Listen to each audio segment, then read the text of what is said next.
Assalamualaikum warahmatullahi wabarakatuh. Halo, perkenalkan nama saya Siska Nur Ayardianti. Saya dari Fakultas Ekonomi Bisnis dan dari Prodi S1 Akuntansi dan 3 Perpajakan.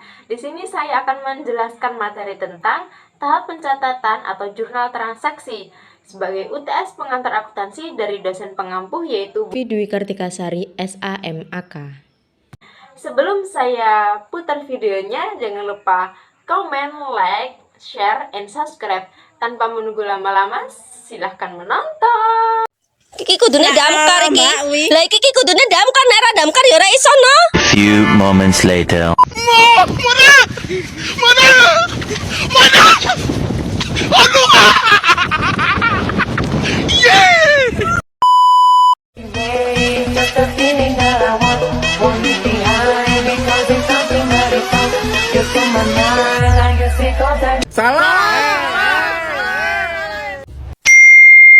I'm okay, I'm fine. Kincana, ting neng neng neng neng.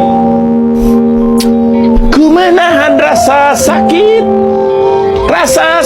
Few moments later. Identifikasi transaksi. Identifikasi setiap transaksi adalah tahap pencatatan siklus akuntansi. Akuntansi harus secara akurat menyelesaikan tugas identifikasi ini yang dapat mereka lakukan dengan mencatat setiap transaksi yang terjadi. Untuk melakukan identifikasi transaksi juga harus memuat dokumentasi transaksi, kwitansi, faktur, nota, dan dokumen lainnya yang sah dalam bidang akuntansi dapat berguna sebagai bukti transaksi. Setelah mencatat transaksi, tahap selanjutnya dari siklus akuntansi adalah memeriksa setiap transaksi yang telah dilakukan sebab dalam mengambil keputusan analisis transaksi dapat berdampak pada situasi keuangan perusahaan. Double entry system digunakan dalam akuntansi sebagai metode pencatatan. Oleh karena itu, transaksi akuntansi mempengaruhi debit dan kredit keuangan dengan cara yang sama, secara sistematis menggunakan persamaan seperti aktiva sama dengan pasiva plus ekuitas. Selanjutnya yaitu pencatatan transaksi dalam jurnal. Langkah siklus akuntansi selanjutnya yaitu setelah menyelesaikan analisis transaksi adalah mencatat setiap transaksi dalam jurnal keuangan. Jurnal adalah catatan kronologis transaksi selama periode waktu tertentu yang berguna dalam akuntansi. Setiap transaksi terbagi menjadi 2 kategori selama proses penjurnalan yaitu debit dan kredit. Kita dapat menuliskan pencatatan dalam jurnal umum tanpa menghilangkan transaksi apapun. Pencataan harus kita lakukan dengan cara hati-hati, sehingga kita akan menerima jumlah debit dan kredit yang sama pada masa akhir. Dalam akuntansi, jurnal umum memuat detail antara lain nama transaksi, kelompok akun, dan nominalnya di kolom debit dan kredit. Kemudian bisa disimpulkan secara tingkat bahwa pengertian jurnal umum adalah jurnal yang dipergunakan untuk melakukan pencatatan terhadap setiap bukti yang ada dari segi transaksi keuangan selama periode waktu tertentu secara sistematis dan kronologis yang dapat memudahkan pengelolaan keuangan oleh internal maupun eksternal perusahaan. Selain itu, jurnal umum secara sederhana juga bisa dikatakan sebagai jurnal yang dimanfaatkan untuk mencatat berbagai transaksi yang tidak dapat dicatat jurnal khusus. Seperti yang dikatakan bahwa jurnal khusus ini meliputi jurnal pendapatan, jurnal penerimaan kas, jurnal pembelian, dan jurnal pembayaran kas. Karena seperti yang diketahui masih ada berbagai jurnal lainnya dalam akuntansi seperti halnya jurnal penyesuaian maupun jurnal pembalik. Jurnal umum dibuat dengan tujuan untuk mengidentifikasi serta melakukan berbagai hal yang berkaitan dengan transaksi keuangan lebih detail. Tujuan dibuatnya jurnal umum atau juga dikatakan sebagai penjurnalan dapat dijabarkan sebagai berikut. 1. Untuk melakukan identifikasi terhadap setiap transaksi yang terjadi. 2.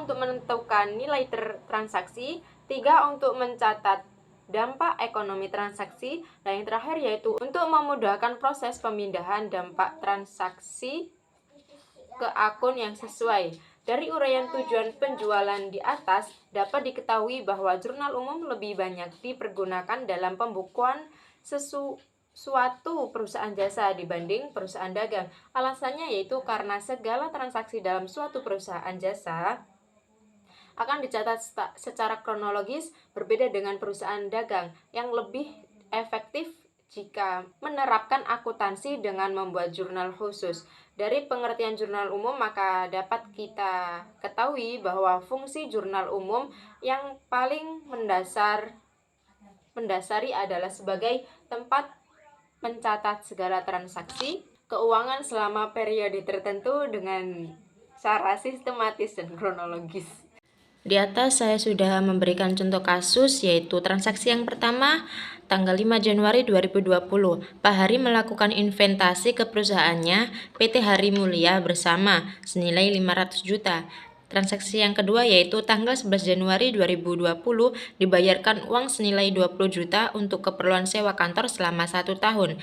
Transaksi yang ketiga yaitu tanggal 15 Januari 2020 membeli peralatan dan perlengkapan kantor dengan nilai masing-masing 10 juta rupiah dan 5 juta. Transaksi yang keempat yaitu tanggal 20 Januari 2020 menerima pendapatan tunai dari penjualan senilai 10 juta. Transaksi yang kelima yaitu tanggal 31 Januari 2020 membayar gaji pegawai Januari senilai 25 juta. Terus di bawahnya ada jurnal umum.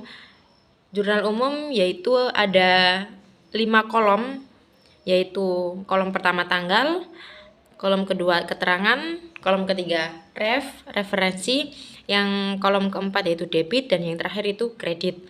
Transaksi pertama yaitu tanggal 5 Januari 2020. Keterangan yaitu kas di debit senilai 500 juta dan di modal awal di kredit senilai 500 juta rupiah. Kenapa kok kas ada di sebelah debit? Karena setoran modal investasi menjadi harta perusahaan, kemudian itu dinamakan atau bertambah berupa kas senilai 500 juta rupiah. Dan kenapa kok di sisi kreditnya itu modal awal? Karena modal Pak Hari bertambah menjadi 500 juta di sisi kredit. Transaksi yang kedua yaitu sewa pada tanggal 11 Januari 2020, sewa dibayar di muka di sebelah debit senilai 20 juta dan kas di kredit senilai 20 juta. Kenapa kok kasnya di sebelah kredit?